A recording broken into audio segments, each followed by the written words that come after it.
बिस्मिल्लाहिर्रहमानिर्रहीम। अस्सलाम वालेकुम। कैसे हैं आप सब? उम्मीद करती हूँ कि जहाँ भी होंगे खैरियत से होंगे। आज मैं आपके लिए जो रेसिपी लेके आई हूँ वो है रेड सॉस इटालियन पास्ता की। ये ऑथेंटिक रेसिपी है। इसी रेसिपी से इटली में रेड सॉस बनाई जाती है और बहुत ही मशहूर ज़माना रेड सॉस पास्ता है इटली का। तो आज मैं आपको बनाना सिखाती हूँ। तो सबसे पहले हमने क्या करना है, सबसे पहले हम अपना पास्ता बॉईल कर लेते हैं। पानी गर्म करना है खुले बर्तन में। जब उसमें बबल्स आना शुरू हो जाएंगे तो हमने उसमें 1 टेबलस्पून भर के नमक डालना है और थोड़ा सा ऑयल डालना है। मैंने ऑलिव ऑयल यूज़ किया है, आप कोई सा भी ऑयल इस्तेमाल कर सकते हैं जो भी आपके घर में मौजूद है। और हमने पास्ता डाल के उसको कर लेना है बॉयल। और साथ ही मैं आपको बताती जाती हूँ कि हमें जो रेड सॉस बनाने के लिए अज्जा चाहिए, उसमें मैंने जो लिया है 1 मीडियम साइज़ अनियन लिया है, उसको चॉप कर लिया है। 3 to 4 क्लोव्स या जवे जो हैं वो लहसुन के लिए थे, जिनको मैंने क्रश कर लिया है। आप पेस्ट भी बना सकते हैं। 1 टीस्पून जो है वो मैंने नमक लिया है, क्योंकि पास्ते को भी बॉईल करते हुए बीच में नमक डाला गया है। हाफ़ टी स्पून जो है वो मैंने काली मिर्च ली है। हाफ़ टी स्पून जो है वो मैंने इटालियन हर्ब्स ली हैं, मिक्स भी ले सकते हैं, ऑरिगानो भी ले सकते हैं या सिर्फ बेजल्स भी ले सकते हैं। और हाफ़ टी स्पून ही मैंने दरदरी हुई लाल मिर्च ली है। मसालों की क्वांटिटी आप अपनी चॉइस से ज़्यादा या कम कर सकते हैं। इसके अलावा मैं आपको बनाना सिखा रही हूँ 1 टमाटर से। आपने 1 टमाटर नहीं लेना, मैंने सिर्फ 2 प्लेट्स बनानी है और मैंने इसमें टोमेटो प्यूरी भी डालनी है। लेकिन जिन इलाकों में टोमेटो प्यूरीज जो हैं वो अवेलेबल नहीं है ईजीली या आपके पास नहीं है, तो आप फ्रेश टमाटर इस्तेमाल करेंगे। और जो प्रोसीजर मैं बताऊँगी आपने उसी प्रोसीजर से बनाना है। आपने जो है वो 5 से 6 जो हैं वो मीडियम साइज़ के टमाटर लेने हैं और उनको सेम उस प्रोसीजर से गुजारना है जो कि मैं अभी आपको बताने वाली हूँ। तो आएँ रेड सॉस बनाना शुरू करते हैं।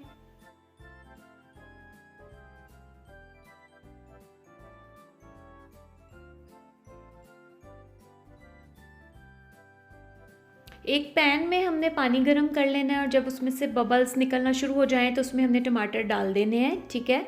और टमाटरों को 10 या 15 सेकंड के लिए हमने उसमें बॉईल होने देना है। साथ ही हम अपना पास्ता भी चेक कर लेते हैं। जब हमारा पास्ता कुक हो जाएगा तो उसमें से जो हमने उसका पानी है वो 1 मग निकाल के सेपरेट रख लेना है और बाकी जो पास्ता है उसको हम स्टेन कर लेंगे। और पास्ता जो है वो हमने ओवर कुक नहीं करना। 10 मिनट्स परफेक्ट होते हैं किसी भी पास्ता को बॉईल करने के लिए, वैसे हर पैकेट पे मेंशन होता है। अच्छा जी, अब 15 सेकंड के बाद मैंने जो टमाटर है वो निकाल लिया है गर्म पानी से और अब मैंने उसको निकाल के ठंडे पानी में डाल दिया है। और अब आप देखें कि उसका छिलका कितनी आसानी से उतर रहा है। आप लोगों ने भी सारे टमाटर एक साथ ही गर्म पानी में डालने हैं और फिर सारे निकाल के ठंडे पानी में डाल के उनका छिलका उतार लेना है। पास्ता भी मेरा बॉईल हो गया है। पास्ता को स्टेन करने के बाद मैंने टैप से इस पे ठंडा पानी डाला है। इससे क्या होता है कि पास्ता जो है वो आपस में जुड़ता नहीं है और जो उसकी स्टार्च है वो जमा नहीं होती और वो बहुत ग्रीसी सा नहीं हो जाता। छिलका उतारने के बाद जो टमाटर है उसको मैंने छुरी से काट लिया है। बहुत आसानी से कट जाता है। अगर आपने छुरी इस्तेमाल नहीं करनी, हाथ का इस्तेमाल करना है तो हाथ से भी वो मैश हो जाएगा। इसको बिल्कुल ब्लेंड करने की ज़रूरत नहीं है क्योंकि ये वैसे ही पक के इसने तकरीबन ब्लेंड हो जाना है। अब मैंने पैन में लिया है ऑलिव ऑयल। आप कोई सा भी ऑयल ले सकते हैं, ज़्यादा नहीं लेना। मैंने 3 टेबलस्पून जो है वो ऑलिव ऑयल लिया है और उसमें लहसुन डाल दिया था और लहसुन को सिर्फ एक हल्का सा स्टर किया है मीडियम आंच पे। और फिर मैंने उसमें डाल दी है प्याज और लहसुन को हमने सिर्फ सौते करना है। उनका सिर्फ हमने हल्का सा कलर चेंज करना है, उनको हमने ब्राउन नहीं करना। ब्राउन जिस तरह हम नॉर्मली अपने घरों में मसाला वगैरह भूनने के लिए करते हैं, वैसा इनको नहीं करना।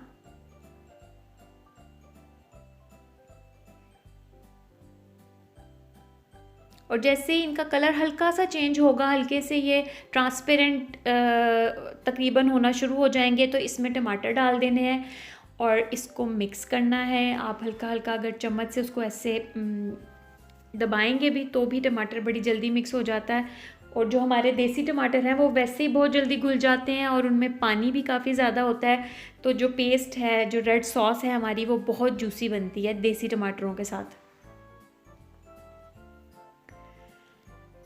अब इसमें हमने मसाले डाल दिए हैं अपने, जिसमें कि मिक्स इटालियन हर्ब्स हैं, नमक है, काली मिर्च है और दरदरी कुटी हुई लाल मिर्च है। यहाँ मैं आपको बताती जाऊँ कि मैं इसमें शामिल करूँगी टमाटो प्योरी भी हाफ़ कप। अगर आपके पास नहीं है तो आप ये जो है हिस्सा ये स्किप कर सकते हैं, इसको छोड़ दें। लेकिन आपने इसमें केचप नहीं डालनी, क्योंकि केचप जो है वो सारे बाकी इंग्रेडिएंट्स के टेस्ट पे हावी हो जाती है, और रेड सॉस जो इटालियन है उसमें केचप का इस्तेमाल नहीं होता, सिर्फ टमाटर का इस्तेमाल होता है या टमाटर प्योरी का इस्तेमाल होता है। अब जो है वो टमाटो प्योरी डालने के बाद मैंने इसमें जो पास्ता से पानी निकाला था वो डाला है, ताकि जो हमारी सॉस है वो थोड़ी सी जूसी हो जाए। इसको थोड़ा सा और पका लेना। ये देखें पेस्ट जो है वो मेरी तैयार हो गई है। और मैं आपको एक बात और बताऊं कि इसमें इटालियन हर्ब्स डालना बहुत ज़्यादा ज़रूरी है। अगर आपने इटालियन हर्ब्स नहीं डाली तो ये बहुत देसी सा एक टेस्ट आएगा। बाज़ चीज़ें ऐसी होती हैं जिनको किसी भी रेसिपी में रिप्लेस किया जा सकता है, लेकिन बाज़ चीज़ों को हम रिप्लेस नहीं कर सकते। उससे सारी रेसिपी का जो जायका है वो बिल्कुल ही टोटली चेंज हो जाता है। तो आपने लाजमी इटालियन हर्ब्स डालनी है, हर जगह से मिल जाती हैं, हर शॉप से मिल जाती हैं बहुत आसानी के साथ। पेस्ट जो है वो मेरी तैयार हो गई थी, मैंने उसमें डाल दिया है पास्ता। अब मैं इसको मिक्स करूँगी और फिर इसको सर्व करके मैं आपको बताती हूँ। सर्व करने के बाद जो है वो इस पर हल्का सा मैं स्प्रिंकल करूँगी दरदरी कुटी हुई लाल मिर्च को, और साथ हर्ब्स को, जो इटालियन हर्ब्स हैं उसको स्प्रिंकल करूँगी और सर्व करूँगी। आप भी ज़रूर बनाएं, मुझे अपना फ़ीडबैक दें, ख़ुद भी खाएं, घर वालों को भी खिलाएं। मेरे चैनल को सब्सक्राइब करें, बेल आइकन का बटन दबाना ना भूलें, ताकि मेरी नई आने वाली वीडियोस का नोटिफिकेशन सबसे पहले आप तक पहुँचे। इंशाल्लाह ताला फिर हाज़िर होंगी एक बहुत ही आसान और मज़ेदार सी रेसिपी के लिए। तब तक के लिए अल्लाह हाफ़िज़।